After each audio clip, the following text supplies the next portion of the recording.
All right, let's jump into another deep dive. Today, we're taking a look at Milton Friedman and Ayn Rand. Two pretty big names. Oh, yeah, for sure. These are the folks that championed individual freedom and capitalism. Right. But, and this is where it gets really interesting, even though they both believed in those ideas, their reasoning was totally different. Different sides of the same coin almost. Exactly. We've got a lot to cover today, some of Jennifer Burns' work too, and I think you're going to be surprised by some of what we find. I think so too. What really stands out to me is how those different reasons for believing in capitalism, well, they really impacted their legacies. Yeah, that's a great point. So maybe we should start with what they agreed on. Sure. Like both Friedman and Rand, big on individual liberty. Yeah. And they both thought capitalism was the best system, like the most ethical and economically sound system. Absolutely. But the why? That's where things get fascinating. Rand, well, with her philosophy of objectivism, she believed that capitalism was the only moral system. Yeah, because, you see, she believed it was the only system that truly respected human reason. So like anything that got in the way of people thinking and acting for themselves, that was a no-go for her. Exactly. It was all about individual thought and action for Rand. Whereas Friedman, coming from economics, he was much more focused on how capitalism actually worked in the real world.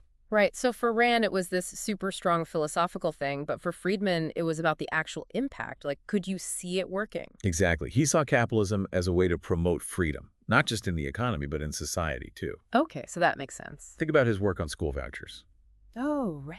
He argued that, giving parents more choices in education, well, that would mean better outcomes for kids.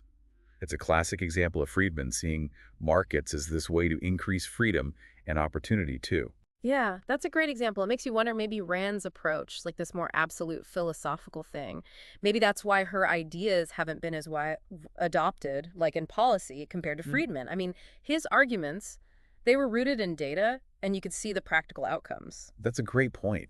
It's almost as if Rand, she was like this architect, this philosophical architect, building this grand system from just a few core principles. And Friedman, he was more like a scientist, always testing, always checking his ideas against the real world. Totally. And their writing styles, they reflect that too. Rand, she was a novelist, so she used powerful narratives, these compelling characters. Oh, like Howard Rourke in The Fountainhead. Exactly. Her characters, they became these symbols of, pursuing your passions, living authentically. Yeah, that's so true. And Friedman, he was all about articles, policy papers, making economics clear for everyone. And that gets to their personalities too. Rand was incredibly passionate, uncompromising. Like a true believer. Oh yeah. A purist, she didn't shy away from conflict, even with people who, basically agreed with her. It's like she didn't want to just win the argument. She wanted to make sure everyone was on the same page completely. You got it. Whereas Friedman, super principled, but way more pragmatic. He was happy to debate, find compromises, common ground, even with his opponents. So we have Rand, the fiery, idealist. Right. And Friedman, the more practical, kind of even-keeled advocate. I hadn't really thought about it like that before, but it really makes sense when you look at how things played out for them. I think you're right about that. So we're back. And, it's wild to think about how Friedman and Rand, they agreed on individual freedom, capitalism, all that. But their styles, how they approach things, so different. It makes you think about how that actually played out, their impact on everything. Yeah, totally. It's like they wanted to get to the same place, but their paths were just completely different. How would you even compare their influence, on society? Well, both of them, they shaped how we think about capitalism, for sure, but in different ways. Friedman, being an economist and all, he was really focused on, actual policies. His research, writing, even just talking to people, he wanted to change how things work. Like he wanted to give governments the actual tools to implement these ideas. Exactly. He was all about real-world economics, policy making, all that. But Rand, she was more about culture. Her novels, like Atlas Shrugged, they presented a whole way of looking at the world. Right. So it's like Friedman was trying to change the system and Rand was trying to change how people thought about the system. Exactly. And that's a big difference, isn't it? And it's interesting to think about how that affected their influence, over time. Friedman, he was like the ultimate pragmatist. He could talk to anyone, adapt to anything, really refine his ideas. So his ideas, they stayed relevant because he was willing to, I don't know, keep learning. Yeah, exactly. He knew the world was changing, And for economic ideas to work, they have to change too, right? Like later on, he got concerned about globalization, how it was affecting American workers. Oh, right. Even though he loved free trade. I could see that it could have, like, downsides too. He was honest about that. But that's pretty cool, actually. He was able to kind of admit when things weren't perfect. But Rand, she was much more, I don't know, she stuck to her principles no matter what. Yeah, she was like unwavering in her convictions. But wouldn't that make her ideas harder to, like, apply over time? I mean, the world changes so fast. You're right, it did have that effect.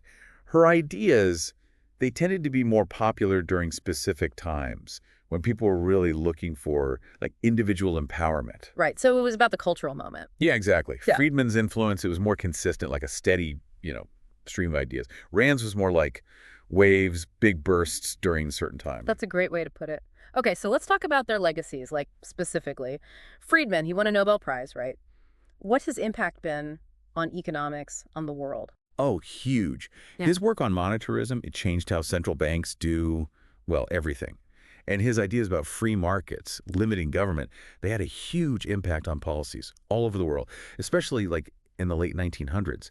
People even say he inspired all that deregulation, privatization back in the 80s and 90s. Wow. So even though he passed away a while ago, his ideas are still around.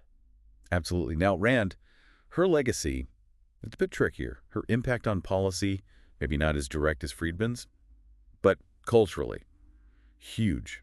Her novels, they've sold millions, and her philosophy, Objectivism, it still has a ton of fans. Yeah, you see her work resonating with young people a lot, I think. Like people who are trying to figure out their place in the world, what they want to do. Exactly. Her ideas about, achievement, going after what you want, they really speak to people who want to, like, make their own path. Yeah, she's like the champion for the individual, right? Totally. And, even though her philosophy can be controversial, you can't deny how much it's affected people, like how they see the world, their place in it. So both Friedman and Rand, completely different approaches, but both left their mark. Friedman on systems, Rand on minds. But is there any place where their influence, like, overlaps? That's a good question. It's funny, because their different approaches, they did lead to some, well, agreements. They both really didn't like too much government intervention in the economy. So even though they were coming at it from different angles, they both thought things like deregulation and tax cuts, those were good. Exactly. And that just shows you even when people have different backgrounds, different philosophies, they can end up in the same place. Like if they share the same values or see the world in similar ways. So they both saw too much government control as a problem, and they came up with similar solutions, even though their reasons were different. Right.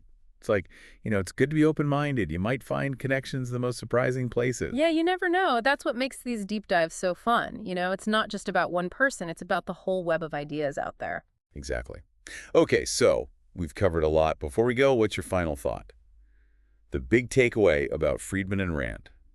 Well, for me, it's that ideas matter. They shape how we think, what we do, even the course of history. Friedman and Rand, they changed how we think about, well, everything, economics, politics, the individual, all of it. And they were both incredible communicators. They could take complicated ideas and make them understandable. Yeah, and they could connect with people, even though they did it in different ways. It's like just having smart ideas isn't enough. You have to share them in a way that people get. Right. And maybe the takeaway is there are lots of ways to make a difference. Friedman, he focused on policies, changing systems. Rand, she wanted to, like, transform people from the inside out. Both good, both important. So it's about figuring out what works for you and what works for this situation. I think so. And that's something we can learn from both Friedman and Rand. Wow. So it's amazing to think about, two thinkers, both for individual freedom and capitalism, but their approaches, their impact, so different. Yeah, it's pretty wild. What a journey this deep dive has been. Okay, but before we wrap up, is there, like, one last thought-provoking question, something you'd leave our listeners with? That's a good one. Let's see. We've talked a lot about, how both Friedman and Rand, they really believed in individual freedom, but their visions of, like, how to get there and what it even meant, totally different. Yeah. So here's a question for you all out there. What does individual freedom mean to you? And what should the government's role be in all that, should it even have one? Ooh, that's a tough one. It makes you really think about what you believe in, for sure. Lots to chew on there. Definitely. And I think we've, explored Friedman and Rand pretty thoroughly. It's been amazing to look at these two figures, how much they impacted, well, how we think about the world. Totally. Uncovering all those connections, those contrasts, has been fascinating. Their shared belief in individual freedom and capitalism, but then those different paths they took. Right. And as we, come up from this deep dive, I hope you'll remember that ideas, they have power. Friedman's legacy, it's still alive in economics policymaking. And Rand's, it's still shaping people, culture, all of that. Exactly. Friedman shaping systems, Rand shaping minds. Mm. And even though their approaches were like night and day, they both left a huge mark on, well, on everything. Capitalism, individualism, the government, everything. Totally. What a journey. Thanks for joining us for this deep dive into the worlds of Milton Friedman and Ayn Rand. See you next time, Deep Divers.